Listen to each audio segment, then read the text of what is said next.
All right, guys. I'm very excited about this message. Um, I'm sure some of y'all are expecting me to be doing like a part three of the series that I was on called Sub Sandwich Lives Matter. And I got to tell you now, it's probably going to be later this week that I jump back into that series because right now I have a message that I really, really, really believe is for somebody, is going to help somebody. Somebody needs this. It's been stirring in me bit by bit ever since I did part two of Sub Sandwich Lives Matter. Ever since I did that, it seems like ever since I've had these verses come into me from the Bible, these scriptures, and as time has gone by, as days have gone by, it's like it's slowly come together. I didn't know 100% what direction it was all going in, how it was all going to tie in together, but it all came together. And then last night I was thinking about recording the message, but I ended up doing a little bit of extra studying just to see what I could find, and I ended up coming across some information that I think is actually going to help me prove the points that I need to make in this message even more when I get to it later. So, guys, please listen to this message. For those of you that have been listening, like I said, this is going to help somebody or more than one person, perhaps. I'm believing so. The name of this message is going to be The Best It's Ever Going to Get. And in parentheses, comfort. The best it's ever going to get. Comfort. And what this message is about is this. There's somebody, okay, and hear me out. There's somebody who you've gotten to a point where you feel like you're in a position where it's the best you're ever going to get. You're thinking this is the best it's ever going to get. It doesn't get any better than this, so I just got to stick with it and just keep going, keep riding it out. And what has happened is you've come across some people along the way, or at least one person, who has been perhaps a fellow Christian maybe. And you've seen them get done wrong. You've seen them hurt. You've seen them be taken advantage of in some kind of a way. And you had the chance, or still have the chance, to help the person out. But you keep thinking, well, if I stand up for this person, if I help them out, or if I even simply comfort them, see where I'm going with this, why it's also called comfort. If I even just comfort them and say to them, yes, I see the injustice. I see what's been done wrong. I acknowledge this. I'm sorry. How can I help you? How can I assist you? You've got to the point where you feel like if you even do just that, it will ruin things for you. It will slow down or stop your progress. You'll have to hop off the train, so to speak. And all of a sudden, things won't be so good and so fun for you anymore. You're afraid that you might have to go through the same thing that the person you're trying to help is going through. You don't want to be embarrassed like they've been embarrassed. You don't want to be humiliated like they've been humiliated. You don't want to be put to shame the way they've been put to shame. And you're afraid that if you would simply help them out, if you would stand up for them, or even simply comfort them or embrace them in their great times of need, you feel like all of a sudden you're going to ruin something in your life, a position or a stance that you're in your life, and you're thinking, I can't have that because it can't get any better than this. This is the best it's gonna get. This is the best it's ever been in my life, and I need this. And I'm here to let you know you're sadly mistaken, because there's always something better with God. There's always something greater with God. And if you stay stuck in the mindset that it'll never get any better than where you're at right now, you'll come to find out the hard way that not only is there better, but that you've held yourself back from the better and from the greater, all because you were afraid to step out on faith. You were afraid to do the right thing. You were afraid to be a Christian. I'm sorry. Did that offend somebody? Let's get into this.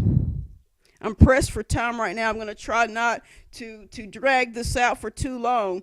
There's two main scriptures I want to get into, but before I get into that first main one. Let's go to Genesis real quick, just so I can show you something that I think is going to set the tone for this message.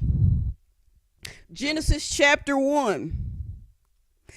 Just going to read just a little bit real quick. It says this. Now the serpent was more subtle than any beast of the field which the Lord God had made. And he said unto the woman, Yea, hath God said, Ye shall not eat of every tree of the garden? And the woman said unto the serpent, We may eat of the fruit of the trees of the garden, but of the fruit of the tree which is in the midst of the garden, God hath said, Ye shall not eat of it, neither shall ye touch it, lest ye die. And the serpent said unto the woman, Ye shall surely not die, for God doth know that in the day ye eat thereof, then your eyes shall be opened, and ye shall be as gods, knowing good and evil. So I've read that, and what's happened here is this. We know this. I don't have to go into great detail. We got this. It's Adam and Eve. And we know that God created them, and he told them there was a particular tree not to eat from. He gave them that simple direction. And so the enemy comes in, he sneaks in, and he says, okay, let's weigh the options out. You have an option here.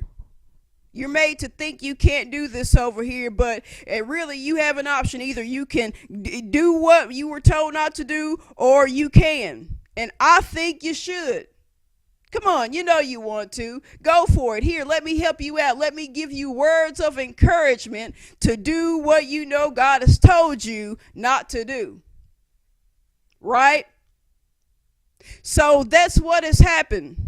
And he gave words of encouragement to do what they were told not to do, and they ended up paying a price for it.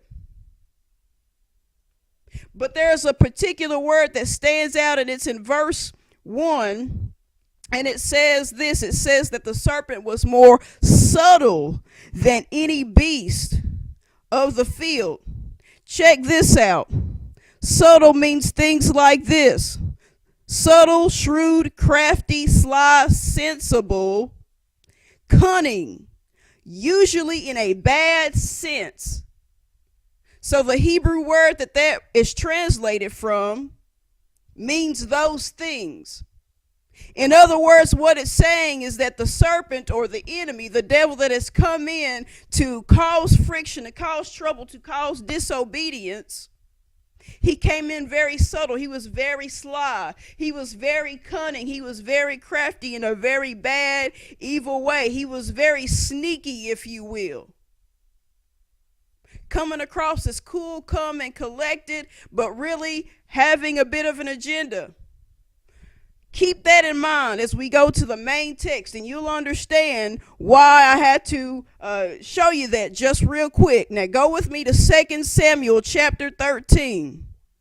It's going to make sense. Just bear with me. 2 Samuel 13. Here at the beginning it says this. And it came to pass after this that Absolom, the son of David, had a fair sister whose name was Tamar. And Amnon, the son of David, loved her. So you've got brothers and sisters here. Absalom, Amnon, and Tamar, children of David. Verse 2. And Amnon was vexed that he fell sick for his sister Tamar, for she was a virgin, and Amnon thought it hard for him to do anything to her. But Amnon had a friend whose name was Jonadab, the son of Shemiah, David's brother, and Jonadab was a very subtle man. And he said unto him, Why art thou, being the king's son, lean from day to day? Wilt thou not tell me? And Amnon said unto him, I love Tamar, my brother Absalom's sister. So what's going on here is this. One of the two brothers has fallen for the sister Amnon. or Amnon, yeah, Amnon, he's fallen for Tamar. He has a thing for his sister now, and it's causing him to be sick and stressed out. He wants to lay with her so bad, but he's thinking, this is a hard thing to do. So now he's in a position where he could touch something inappropriately that he's really not supposed to touch. Get it? Like how they weren't supposed to touch any fruit of the tree. So he sees something. He thinks it's beautiful. He wants to touch it when he shouldn't. He has the option, but he's thinking, I think this is a hard thing to do. I think this will not be a good thing, which is what Eve was thinking. And then someone comes in who's supposed to be a friend, because that's what it says. Jonadab was a friend of Amnon's, right? But it says he was a subtle man. So now here comes the subtle man who's supposed to be trying to act like a friend. And what he's going to do is he's going to weigh the option out and say, okay, go for it. Kind of like how the enemy did in Genesis. Look at this. He's saying, if you're the king's son, why are you weak? Why are you tired? Why are you stressed? In other words, you should go for it. You should be able to do what you want to do because you're the king's son. You know what I mean? In other words, what he's saying is, because of who you are, because of the position that you're in, you shouldn't have to endure and be tired and be weary. You can get what you want. You don't have to pay a price. You don't have to pay a consequence. You got it made. Just like what the enemy was trying to say in the garden. But listen to what happens. He says this, and Jonadab said unto him, lay thee down on thy bed and make thyself sick. And when thy father cometh to see thee, say unto him, I pray thee, let my sister Tamar come and give me meat and dress the meat in my sight, that I may see it and eat it at her hand. So now Jonadab has actually given him not only words of encouragement, but direction for how he should trick Tamar to be able to lay with her. See the subtlety there, the sneakiness, the craftiness, coming in like the enemy, ruining a good thing, but pretending that it's all right, that you got it made. Don't worry about it. Here, let me help you out. Let me give you words of encouragement to do that which you know you should not do. Let me just pause and say this. For whoever this is for, you should be very weary of people who are supposed to be your friend. But it seems like they keep trying to encourage you to do what you know you shouldn't do. And here's the thing. You may have people in your life, so-called friends, who are causing you or encouraging you to do things that could cause you to lose your position or lose your title and be brought to shame. To do things of your flesh. And at some point, you've got to wonder why they're doing it. And chances are, here's one of the reasons why they're doing it. Either one is because they're trying to purposely get you involved in stuff that you'll get in trouble so that later they can go back and tell on you and be the hero. Or what they're doing is they're trying to get you involved in things and trying to be all buddy-buddy with you and move up the ladder with you and trying to get you to confide in them and say, hey, you can trust me. I'll help you out. I'll help you every step of the way to do what it is that you want to do that you shouldn't do.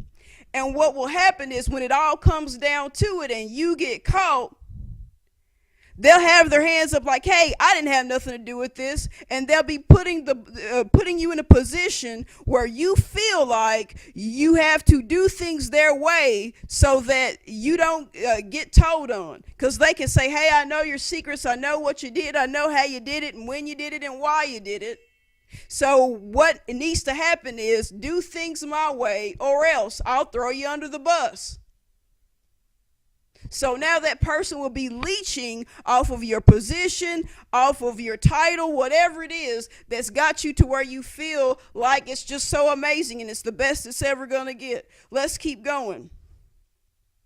So Amnon lay down and made himself sick. And when the king was come to see him, Amnon said unto the king, I pray thee, let tomorrow my sister come and make me a couple of cakes in my sight, that I may eat at her hand. Then David sent home to Tamar, saying, Go now to thy brother Amnon's house and dress him meat. So Tamar went to her brother Amnon's house, and he was laid down. And she took flour and kneaded it, and made cakes in his sight, and did bake the cakes. And she took a pan and poured them out before him, but he refused to eat. And Amnon said, Have out all men from me. And they went out every man from him. And Amnon said unto Tamar, Bring the meat into the chamber, that I may eat of thine hand. And Tamar took the cakes which she had made, and brought them into the chamber to Amnon her brother.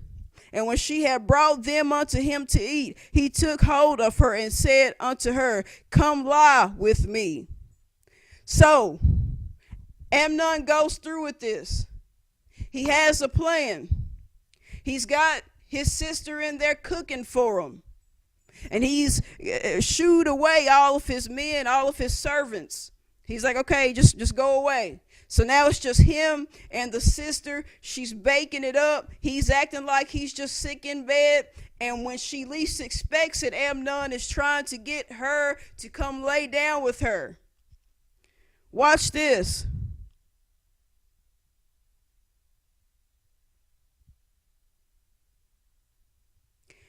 And she answered him, Nay, my brother, do not force me, for no such thing ought to be done in Israel do not this folly. In other words, do not this wickedness, do not this foolishness, do not this silliness. Don't do this wicked, evil thing. Before she even starts to defend herself and say, hey, don't do this to me, don't try to hurt me, don't force yourself on me, she first goes out of her way to help him understand that this is stuff that should not be done in Israel. In other words, listen, we're God's people, we're God's nation of people. We don't need to be acting like this. You don't need to be doing this. You're bringing shame upon the people, God's people, when you do this. That's number one. Then in verse 13 she says, And whither shall I cause my shame to go? So now she's letting him know, you're going to bring shame onto me if you do this. Now she's addressing herself. Because first of all, obviously, it's going to not be good for her already. But then to top it off, since she's a virgin, it's really going to make it worse for her, because in these biblical times, it's a big deal to be a virgin, a young virgin. And she's saying, hey, don't do this. Don't make things hard for me. You're going to bring shame upon me. But then she says, And as for thee, thou shalt be as one of the fools in Israel. Now therefore I pray thee, speak unto the king, for he will not withhold me from thee. So now the third thing is she's saying, listen, okay, yeah, you're going to bring shame on our people. You're going to bring shame specifically on me, but you're also going to bring shame upon yourself if you do this. You will look very foolish. You'll be one of the fools of Israel if you do this. So she's trying to warn him of all the consequences of what it is that he's trying to do. Verse 14, howbeit he would not hearken unto her voice, but being stronger than she, forced her and lay with her. So he rapes her. Verse 15, then Amnon hated her exceedingly, so that the hatred wherewith he hated her was greater than the love wherewith he loved her. And Amnon said unto her, Arise, be gone. Now all of a sudden, after he's raped his sister and he's done this dirty deed, now all of a sudden he can't stand her. He can't stand the sight of her. A moment ago, he was all in love or all in lust with her. Now he doesn't want to have anything to do with her and tries to shoo her away. Verse 16, it says, And she said unto him, There is no cause, this evil in sending me away is greater than the other than thou didst unto me. But he would not hearken unto her. So in other words, she's saying what you did to me is already bad enough, but when you shoo me away and you act like I'm nothing, you act like I'm the bad guy, you're actually making this situation even worse. But he still continues to not listen to reason. Verse 17. Then he called his servant that ministered unto him and said, Put now this woman out from me, and bolt the door after her. And she had a garment of diverse colors upon her, for with such robes were the king's daughters that were virgins apparelled. Then his servant brought her out and bolted the door after her. And Tamar put ashes on her head and rent her garment of diverse colors that was on her, and laid her hand on her head and went on crying. So now she's sad, she's weeping, she's hurting, lamenting. She rips this robe of diverse colors that's representing her virginity and being the king's daughter. She rips this, and she's sad, she's distraught, she's heartbroken, she's sitting there crying with her hand on her head. Now watch this. Watch this. This is where the key moment comes in. Verse 20. Listen to this.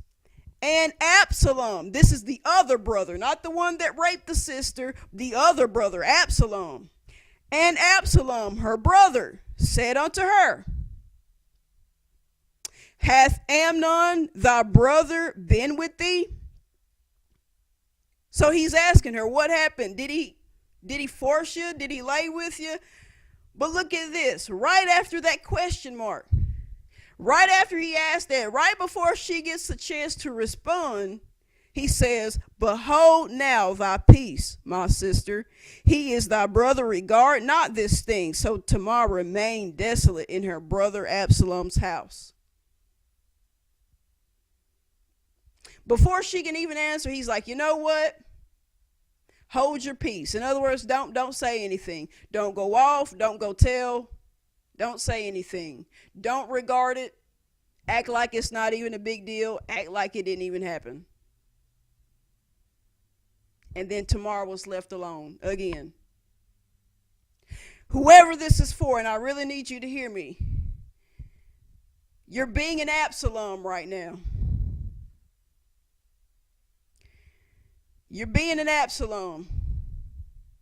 And what I mean is this. You've gotten to a point, like I said before, where things are going good. Maybe you're in a fancy position or whatever. I mean, here Absolom is. He's the son of a king. He's got it good. And he has the chance to stand up for somebody. And not even just anybody, but his own flesh and blood, his sister. He knows she's been done wrong, but he chooses to ignore it, and he wants her to ignore it. Two things we see happen here, or not happen, rather. One of the things that he didn't do is go and address the issue. He didn't stand up for her. He did not stand up for his sister. He did not go to Amnon and talk to him and address it, lest that issue happen again to Tamar or anybody else in the camp. He didn't go to his father and David and address him about it. He didn't address it with anybody, so he didn't stand up for her. But the other thing that he also did not do was he did not comfort her. He didn't wrap his arms around her and say, I'm sorry this has happened. I love you. Let me help you. What can I do? Oh no, he pushed himself away from it. It was like he was going to show concern when he asked if it had really happened, but then he backs up and he's like, listen, let's not even go there. It's almost like he has the mindset of let's not stir the pot. Let's not do this. Let's not bring this shame about us. But here's the problem in that. It's almost as if Tamar is supposed to keep quiet lest any shame be brought upon these people. But the reality of it is, it wouldn't be on her. It would have been on Amnon. Think about what Tamar said before it all played out.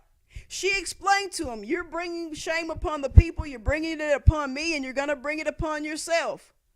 So even if Tamar had said something and it exposed what happened, You've got to understand, it would not have been her bringing shame upon anybody. It would have been the brother, Amnon.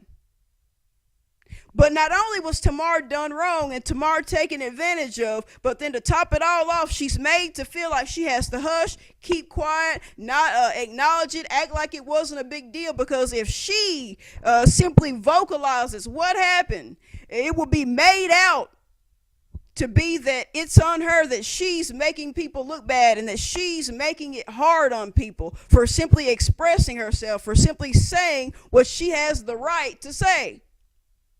And so whoever this is for, you're being an Absolom, you know the truth. You know the truth. You've had it tucked away in your heart and it upsets you. But because of the position that you're in, because of the situation that you're in, because you have the mindset of this is good. I've never had it this good. This is the best it's ever going to get. It's never been this good and I can't see it getting any better. I need to just ride this out. And if I simply say something, if I stand up for the one who was done wrong, if I comfort the one who was done wrong, it will bring problems to me. It will bring shame upon me, and it will cause me to fall back down the totem pole. And I don't need this right now. You've got it wrong. You've got it wrong. Whoever this is for, you've got it wrong. And I'm going to tell you why. Not only would it be good and right for you to say something and stand up for her, not only would you be good and right to help this person, and it could be she or he, whatever the situation is specifically for you. But you've got to understand there's one more issue. And it has nothing really to do with the Tamar in your life. It has to do with unchecked issues in your heart that are going to get ready to cause your fall if you don't deal with those unchecked issues. Let's keep going. You'll see what I mean. Let's keep going. It says, but when King David heard of all these things, he was very wroth. And Absalom spake unto his brother Amnon, neither good nor bad, for Absalom hated Amnon because he had forced his sister Tamar.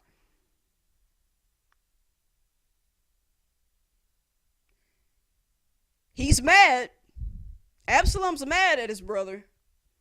But he's not going to say good nor evil. He's just keeping it neutral. He's keeping it simple. He's just keeping it casual, straight to the point. No ifs, ands, or buts about it. He's just tolerating it. And what's happening is this anger, this unchecked issue is brewing in his heart. It's brewing in him, and it's getting a little bit worse and a little bit worse and a little bit worse. Let's keep going. And it came to pass after 2 full years going by, fostering this anger, this rage. And it came to pass after 2 full years that Absalom had sheep shearers in Baal-hazor, which is beside Ephraim. And Absalom invited all the king's sons. And Absalom came to the king and said, behold, now thy servant hath sheep shearers. Let the king, I beseech thee, and his servants go with thy servant. And the king said to Absalom, nay, my son, let us not all now go, lest we be chargeable unto thee. And he pressed him, howbeit he would not go, but blessed him. Then Absalom said, if not, I pray thee, let my brother Amnon go with us. And the king said unto him, why should he go with thee? But Absalom pressed him, that he let Amnon and all the king's sons go with him. Now Absalom had commanded his servants, saying, mark ye now, when Amnon's heart is merry with wine, and when I say unto you, smite Amnon, then kill him, fear not, have not I commanded you? Be courageous and be valiant. And the servants of Absalom did unto Amnon as Absalom had commanded. Then all the king's sons arose, and every man got him up upon his mule and fled. And it came to pass, while they were in the way, that tidings came to David, saying, Absalom has slain all the king's sons, and there is not one of them left. Then the king arose and tare his garments and lay on the earth, and all his servants stood by with their clothes rent. And Jonadab, the son of Shemiah, David's brother, answered and said, Let not my lord suppose that they have slain all the young men, the king's sons, for Amnon only is dead. For by the appointment of Absolom this hath been determined from the day that he forced his sister Tamar. Now therefore let not my lord the king take the thing to his heart, to think that all the king's sons are dead, for Amnon only is dead. But Absalom fled, and the young man that kept the watch lifted up his eyes and looked, and behold, there came much people by the way of the hillside behind him. And Jonadab said unto the king, Behold, the king's sons come, as thy servant said, so it is. And it came to pass, as soon as he had made an end of speaking, that behold, the king's sons came and lifted up their voice and wept. And the king also and all his servants wept very sore. But Absalom fled and went to Talmai, the son of Ammihud, king of Geshur, and David mourned for his son every day. So let's see how all this played out before I read these last couple of verses of this. What has happened here is this. 2 years go by of Absalom being angry at what happened, but not doing anything about it. So the anger builds. It gets worse and worse. And what ends up happening is after these 2 years, he comes up with a plan to get his brother in a position, in a spot where he can have his men that he's over, have them kill Amnon. So here's the thing about this. The first thing that I want to point out is this. Like I said, unchecked issues. You don't deal with it. You keep not dealing with it. You keep feeling some type of way, but you keep not dealing with it. And it keeps building up. And what it does is it causes you to be a ticking time bomb. Where at any moment you get butthurt just enough, you'll blow up out of nowhere and do something crazy. You'll make a dire, a deadly, fatal decision. You'll do something out of your anger, out of your flesh, out of your emotion. You'll do something. It's like you're seeing red. It's like you can't help it, almost as if you don't have control over yourself. You'll go off. You'll do something that you shouldn't do. Yeah, you might get revenge, and yeah, you might get payback, but it will put you in a position where you won't know what to do after, and you want to flee from the scene, so to speak, like what Absalom did. He had a plan. He had his servants kill Amnon when he least expected it. That was his way of dealing with it. But he had to flee. After he's like, oh my goodness, this really happened. I really did this. Can't face the music. It's going to be bad. Can't go back home to daddy. It's going to be rough. So he flees. But there's something else I want to point out to you too. Not only should you do this, not just for the Tamar in your life, not just for yourself, but you should do it for your children or your children's children or anybody else that looks up to you. And I'm going to tell you why. David messed around with a woman named Bathsheba. You know the story. This woman was the wife of one of the men that was in David's army. He messed around with this woman. She turns up pregnant.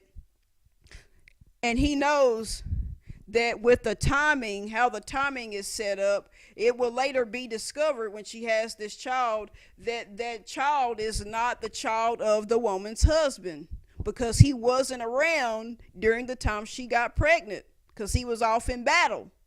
So David has some people go after this guy, brings him back home, and David's being real nice and sweet to this guy, and you know, he's letting them eat and drink and have a merry little time.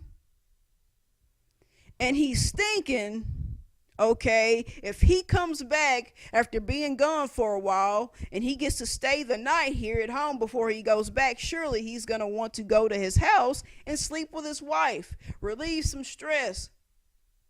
But this man decides he's not going to do that because it wouldn't be fair to those who are still in battle. So he didn't even go inside to sleep. He slept outside. And this worried David. So David came up with a plan to have this man killed. Have one of his very own servants, one of his very own members in his army killed. An innocent man killed. So he sends him back out into battle and tells some people, hey, when the time is right, take him out. And that was his way of trying to deal with an issue for touching a woman he shouldn't have touched. Now we see the son Absolom mad that somebody else touched a woman that they shouldn't have touched. And his way of ending up dealing with it is to have that person killed.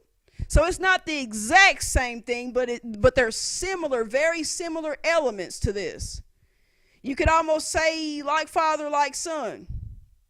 And I'm saying that to say this: you must be careful, because when you get to this point where you keep having these heart issues and you don't deal with them when you should, not only will they cause you trouble when you blow up, but later on others that look up to you, your children or children's children or nieces and nephews or whoever, they may get to a point where they take up after you. They grab on to traits, but negative traits about you that they really don't need to harbor. So you should take into consideration yourself, the one you should be standing up for that you supposedly love or care about so much, and those to come. You should take consideration for all this. You may want to think about this and deal with some things now before you blow up, before you make some mistakes, some things that you will be too prideful to deal with afterwards, to come face to face with people about. Think about this. Now, here's the other thing I want to address. Jonadab. That one that's supposed to be such a good friend, the one that's got your back, the one that's talking you into doing stuff you really shouldn't be, and it should be suspicious to you, but you just keep brushing it off. Because he went on ahead and did what he shouldn't have did and took Jonadab's advice. Guess what happened to Absolom? He got into a position where he felt like he couldn't come back. He fled. Kind of like how Adam and Eve ended up being removed from their special place because of what they did, because they embraced the subtle friend who really wasn't a friend, but who was trying to talk them into things that they shouldn't have been doing. Think about that. Another little coincidence there. Think about that. But here's the thing.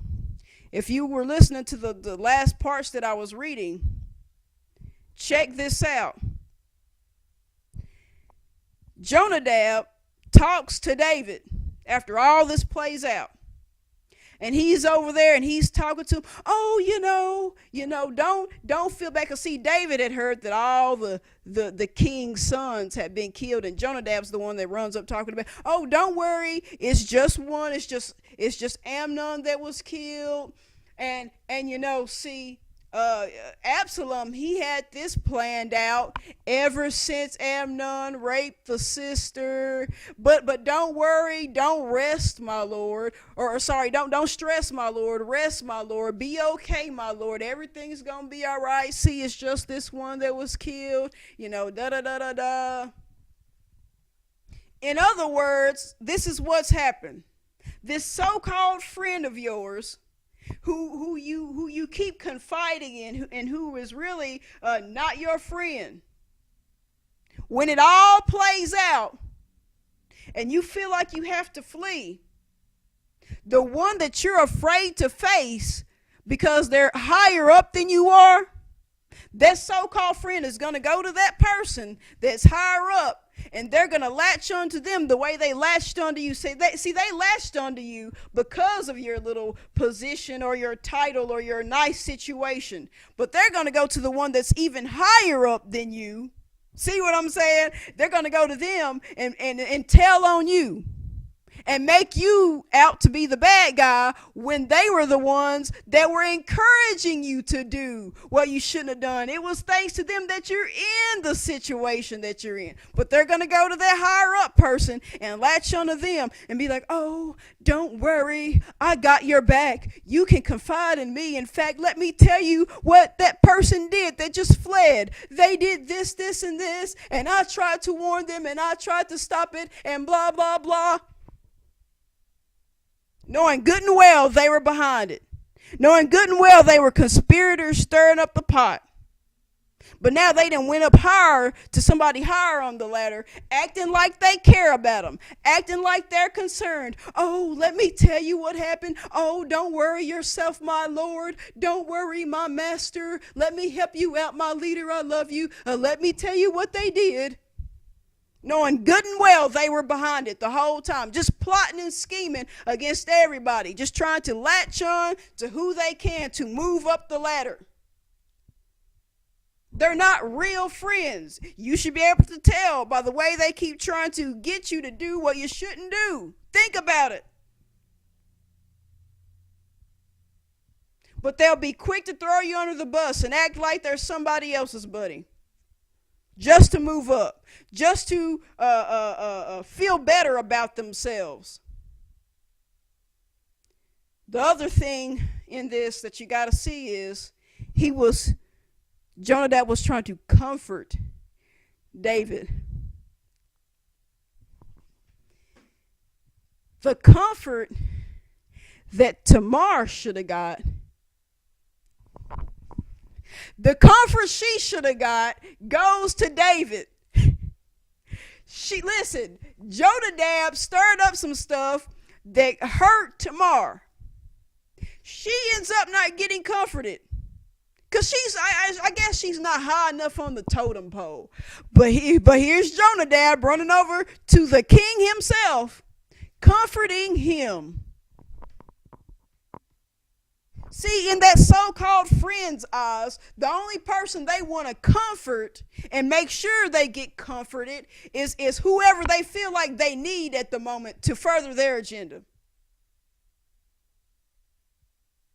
Meanwhile, the one that really should have been comforted 2 years ago, still no comfort. Should have been stood up for 2 years ago, still ain't been stood up for.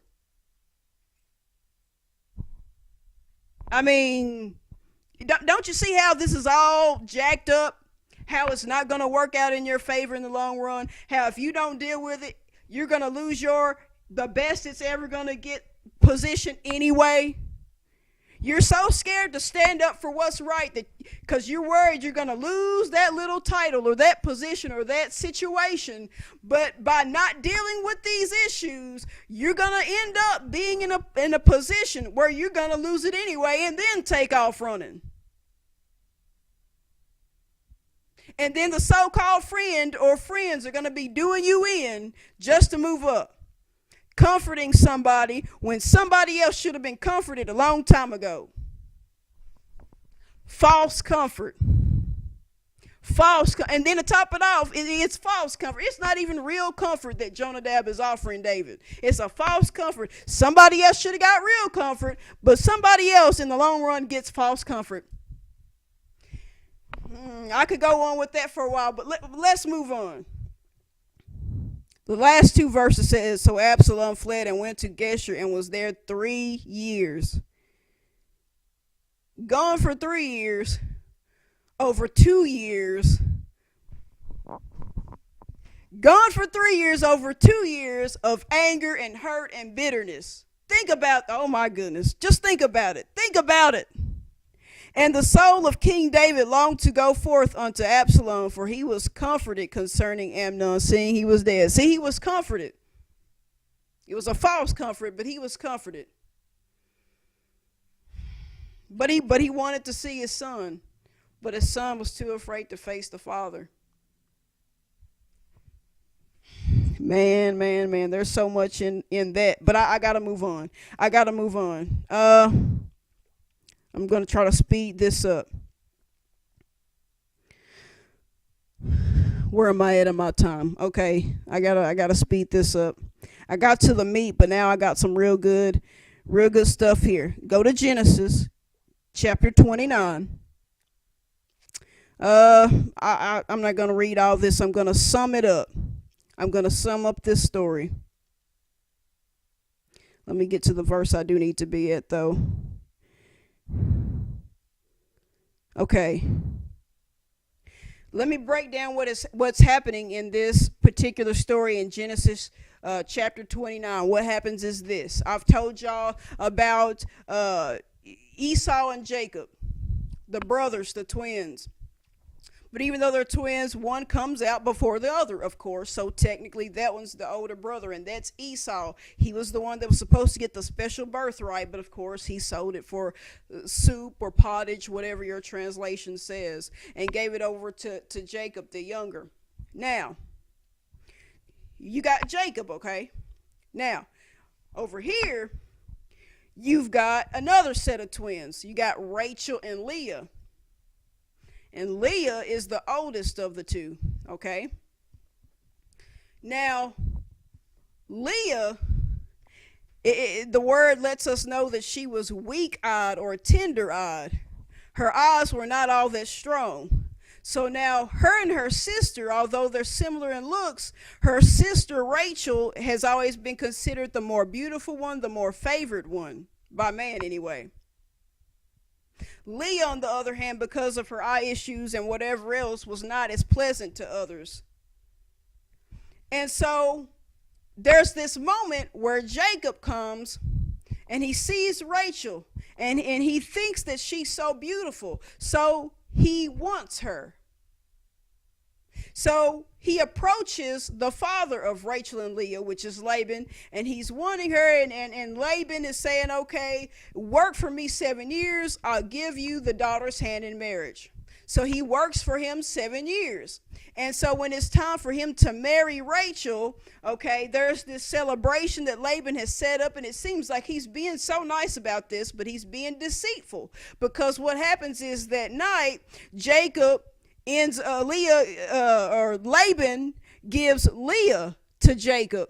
And Jacob goes and lays with his new wife, Leah. Well, the next day, he gets a good look at her, and he's like, wait a minute, this isn't Rachel, this is the sister Leah. So he's mad that he's been tricked. He goes back to Laban, and he's like, why did you do this to me? You gave me the wrong daughter. All of a sudden, then Laban wants to reveal, well, you know, the custom in our country is to give the eldest daughter away first, then the youngest. So there was a trick that he used to pawn off his least desired daughter first, because he knew that he could probably get Jacob to work 7 more for Rachel. And sure enough, he does it. He works again to get Rachel.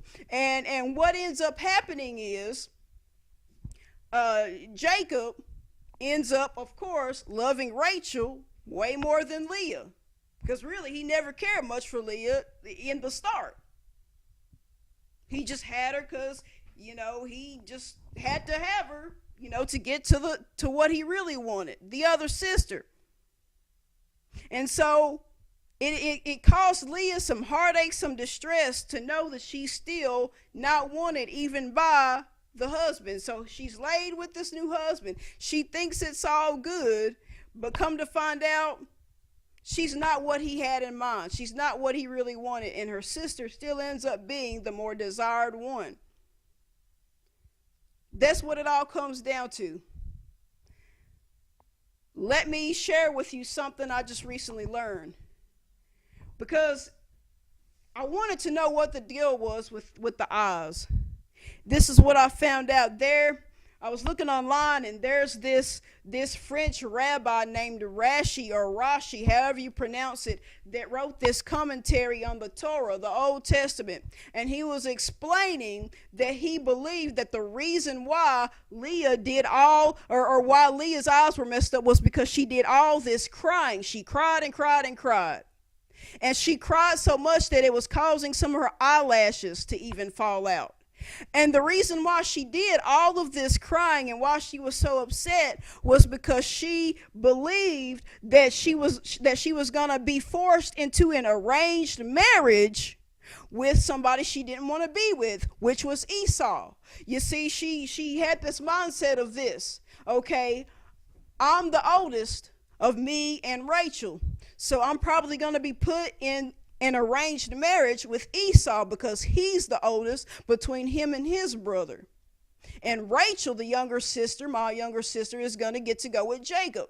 And I don't like this because Esau is a wild, wicked man, and Jacob is the one that's the man of God. And I want the man of God. So she cries and cries and cries and cries out to God. And God answers her prayer. He answers it so much that not only does she get to marry Jacob, which is what she wants, the man of God, but she gets to marry him before her sister even does. Yeah, crazy stuff. But check this out. This further proves a point. See, Leah at first thought what she had was the best she could ever get with Jacob. And then when you find out this bit of information that she really didn't want to be with Esau, now we see she must have really thought that being with Jacob would be the best that she would ever get. The man of God. You would think she'd be excited and elated, but she finds out the hard way that being with Jacob is going to cause her a lot of hell, a lot of hurt, a lot of distress to be with somebody that really doesn't love her, that has to pretend to love her so that he can have the sister and stay on good terms with their dad. You could just imagine how she feels thinking all this time that she doesn't want one option. She wants the other option because it's the best. Come to find out, it probably could have been better, but it's too late. Now look at this. Verse 31 says, and when the Lord saw that Leah was hated, he opened her womb, but Rachel was barren, and Leah conceived and bare a son, and she called his name Reuben, for she said, surely the Lord hath looked upon my affliction. Now therefore my husband will love me. Leah had the mindset of, when I have this child by Jacob, he will love me because of this child. And many times women do this. A lot of times women, especially young women, they'll like a guy. They'll want to be with the guy. The guy might mess around with them, but the guy won't fully dedicate. So they have this mindset of, if I can have a baby by this man, he will suddenly love me and he'll marry me so that we can have a family together and live the American dream, and it'll all be good. He'll want to be with me because of this child. It's even to the point where you'll have some women, they'll have a kid that they'll go after this guy that they know isn't any good, so they keep giving all themselves to this guy, even to the point where they have kids by somebody else, and they'll say, you know what, I'm going to not only give you all of me, but I'm going to give you all of my kids. I'll change their last name to your last name just to make you feel like you have more dominance over us as a family. Just take me, accept me. I need you because I need to feel loved. I feel like you're the best I'm ever going to get, because it seems like all these other women want to mess around with you. So you must be a prize. So if I can just have you, if I can win you, I can feel whole, I can feel complete, I can feel loved, because I get to know that I'm the one that got you. So she's thinking the child's going to make a difference. But let's look at what happens. It says, and she conceived again and bare a son, and said, because the Lord hath heard that I was hated, he hath therefore given me this son also. And she called his name Simeon. And she conceived again and bare a son, and said, now this time will my husband be joined unto me, because I have borne him 3 sons. Therefore was his name called Levi. And she conceived again and bare a son. And she said, now will I praise the Lord. Therefore she called his name Judah, and left bearing. She kept having child after child, thinking that it would finally make the husband love her. It was all about the husband. But see, she finally got to a point where she realized it was about God. It was about praising God. And I can show you where it all started, where God really set it up. It says in verse 31, and when the Lord saw that Leah was hated, he opened her womb, but Rachel was barren. When Leah finally comes to the conclusion that it's not as good as she thought it was going to be, and she accepts reality for what it is, and she sees that she is hated, that people are viewing her as just something in the way, something to get rid of, something to just hold on to have something else. She gets to a point where she sees reality for what it is, and when that happens, then God opens up her womb but leave her sister barren, not able to reproduce.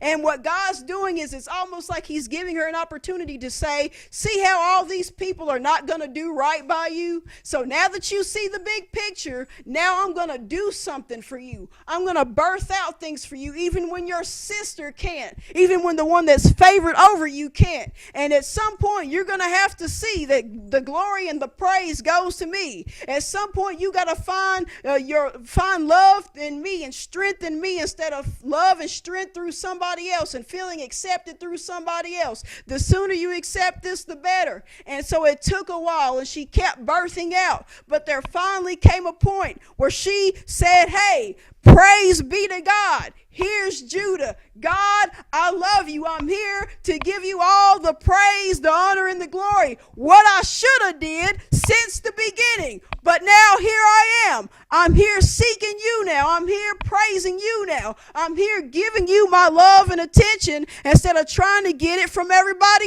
else. Listen to me. We have a mindset that it's not going to get any better. But there's always better with God. There's no time to be weeping Leahs where we cry and cry till eyelashes fall out. Listen, we got to get to a point where we praise God, where we seek him. Eyes haven't seen, ears haven't heard, neither has entered into the heart of man what God has for them. But it's only through the Spirit. In other words, it's something that happens through faith. See, we think it's the best it's ever going to get. God does have better, but just because we can't see it with our physical, natural eyes doesn't mean that it's not there. It's through faith. It's revealed through the Spirit. And I believe that's a reason why God allowed her vision to be as it was, because it wasn't about the physical. It wasn't about the physical. It was about her faith. She was supposed to stretch her faith and go by what God had to say.